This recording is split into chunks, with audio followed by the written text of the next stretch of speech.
Queridos irmãos, vamos neste momento completar o nosso estudo sobre a carta aos Hebreus, capítulo 13 agora. Hebreus, capítulo 13. Vamos lendo por partes e estudando por partes. Vamos começar lendo os versículos de 1 a 6. Hebreus 13, dos versículos 1 a 6, onde está escrito assim: seja constante o amor fraternal, não negligencieis a hospitalidade, pois alguns praticando-a sem o saber acolheram anjos. Lembrai-vos dos encarcerados, como se presos com eles, dos que sofrem maus tratos, como se com efeito vós mesmos em pessoa fossem os maltratados. Digno de honra entre todos seja o matrimônio, bem como o leito sem mácula, porque Deus julgará os impuros e adúlteros. Seja a vossa vida sem avareza. Contentai-vos com as coisas que tendes, porque ele tem dito: de maneira alguma te deixarei, nunca jamais te abandonarei. Assim, afirmemos confiantemente: o Senhor é o meu auxílio, não temerei. Que me poderá fazer o homem? Vamos ver aqui. Nós vemos aqui nesse último capítulo um esforço do autor em resumir o que já foi dito. E ele começa dizendo, deixando bem claro que Deus não está interessado na pompa do cerimonial religioso. Ele está interessado em vida, porque a vida do cristão engloba o relacionamento com a família, consanguínea e com a igreja. Ele começa mostrando como devemos nos relacionar com o mundo. Devemos hospedar e desenvolver a compaixão pelos encarcerados e pelos que sofrem maltratos. Se não podemos ir lá, oremos sempre. Devemos também estar atentos à pureza e consagração do casamento, não permitindo que o matrimônio entre no padrão mundano. Em seguida, somos chamados a abrir os olhos ao perigo do materialismo. Somos aconselhados a rejeitar o espírito do consumismo, lembrando de como filhos de Deus estamos aqui como servos e não como proprietários. Isso é possível porque temos a firme promessa de Deus: de maneira nenhuma te deixarei, nunca, jamais te abandonarei. Agora vamos ver versículos 7 e 8. Lembrai-vos dos vossos guias, os quais vos pregaram a palavra de Deus, e considerando atentamente o fim da sua vida, imitai a fé que tiveram. Jesus Cristo ontem e hoje é o mesmo e será sempre. Aqui começamos a ver como o crente deve se relacionar com os outros na igreja. Devemos lembrar dos nossos guias e do seu exemplo de fé, porém, sem esquecer de que Jesus está em primeiro lugar e não o líder visível, pois no versículo 8, Jesus Cristo ontem e hoje é o mesmo e será sempre. O que ele fez pelos homens e mulheres do passado, ele faz por nós hoje e fará sempre. Assim devemos imitar a fé dos antepassados, que tinham um olhar fixo em Cristo como Jó. O mundo moderno muda muito rápido e um dos problemas é nos ajustarmos às mudanças. Temos Jesus como o centro da nossa permanência. O que ele era, ele é e será sempre. Esse Cristo imutável é o nosso refúgio no mundo que está em mudanças constantes. No versículo 9 ao 14 agora. Não vos deixeis envolver por doutrinas várias e estranhas, porquanto o que vale é estar o coração confirmado com graça e não com alimentos, pois nunca tiveram proveito os que com isso se preocuparam. possuímos um altar do qual não tem direito de comer os que ministram no tabernáculo. Pois aqueles animais cujo sangue é trazido para dentro pelo Santo dos Santos, pelo sumo sacerdote, como oblação pelo pecado, tem o corpo queimado fora do acampamento.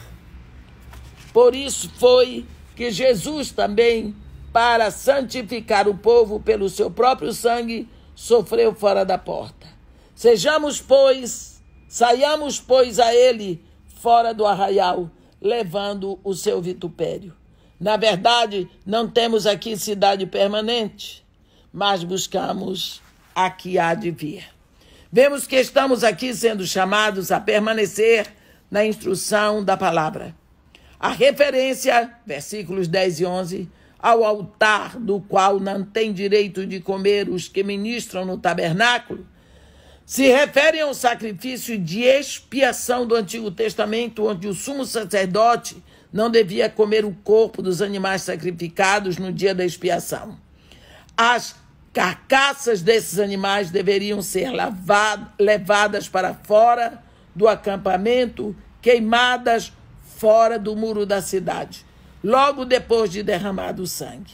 No versículo 13, ele diz: saiamos, pois, a ele, fora do arraial, levando o seu vitupério. No versículo 14, que por causa do evangelho, somos jogados no ostracismo social. Alguns são deserdados pelas famílias, outros têm as vantagens profissionais bloqueadas. E quando nos encontramos nessa situação, lembramos que, no versículo 14, está escrito: na verdade, não temos aqui cidade permanente, mas busquemos a que há de vir. Estamos de passagem para a cidade de Deus, a Jerusalém celestial eterna. Versículo 15 a 17. Por meio de Jesus, pois, ofereçamos a Deus sempre sacrifício de louvor, que é o fruto de lábios que confessam o seu nome. Não negligencieis igualmente a prática do bem e a mútua cooperação, pois com tais sacrifícios Deus se compraz. Obedecei aos vossos guias e sede submissos para com eles, pois velam por vossa alma, como quem deve prestar contas, para que façam isto com alegria e não gemendo, porque isto não aproveita a vós outros. Devemos sempre louvar, mesmo quando é difícil. Não submetamos o louvor às nossas emoções. Somos influenciados pelos nossos sentimentos, mas não devemos ser controlados por eles. A vida cristã consiste em nos submetermos à autoridade que está no trono, sem esquecermos as autoridades que Deus aqui nos dá. Do versículo 18 a 21, orai por nós, pois estamos persuadidos de termos boa consciência, desejando em todas as coisas viver condignamente. Rogo-vos com muito empenho que assim façais, a fim de que eu vos seja restituído mais depressa. Ora, o Deus da paz, que tornou a trazer dentre os mortos a Jesus, nosso Senhor, o grande pastor das ovelhas, pelo sangue da eterna aliança, vos aperfeiçoe em todo o bem, para cumprirdes a sua vontade, operando em vós o que é agradável diante dele, por Jesus Cristo, a quem seja glória para todo sempre. Amém. Rogo-vos ainda, irmãos, que suporteis a presente palavra de exortação, tanto mais quanto vos escrevi resumidamente. Notifico-vos que o irmão Timóteo foi posto em liberdade. Com ele, caso venha logo, vos verei. Saudai todos os vossos guias, bem como todos os santos. Os da Itália vos saúdam. A graça seja com todos vós. No versículos 18 e 19, esse orai por nós, dá a impressão que essa carta foi escrita na prisão. Com isso, e o estilo que muitas vezes está presente, leva alguns a crerem que alguns a crerem que a carta foi escrita pelo apóstolo Paulo. Depois de pedir oração, agora ele ora pelos leitores da carta. Mas das orações, uma das orações mais lindas no Novo Testamento, quando ele diz no versículo 20, ora, o Deus da paz, que tornou a trazer dentre os mortos nosso Senhor, o grande pastor das ovelhas, pelo sangue da eterna aliança. Essa é a única vez em que a ressurreição é mencionada em toda a carta. Aqui também vemos que tudo é através de Jesus Cristo. Dos versículos 22 a 25, o autor diz: Timóteo saiu da prisão e poderá ir com o escritor da carta, quando solto, visitá-los. A referência à Itália deixa a impressão de que a carta foi escrita para cristãos hebreus que estavam na Itália. A graça seja com todos vós. Lembra que este estudo é sobre a supremacia de Jesus Cristo, o Filho, sobre todos e sobre tudo.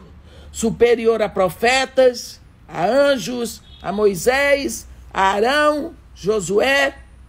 Através dele foi estabelecida a nova aliança, escrita no coração, e a consequência é uma adoração superior, sem culpa. Assim temos direito de entrar, não no tabernáculo terreno, mas no Santo dos Santos, no céu, adorando a Deus através de Jesus Cristo, o nosso grande sumo sacerdote.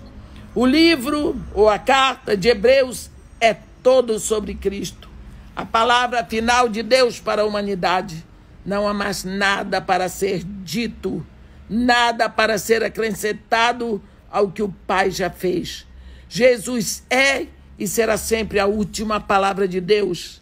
Ele encerra a comunicação contida. Ele é o Alfa e o Ômega para todo sempre. Amém.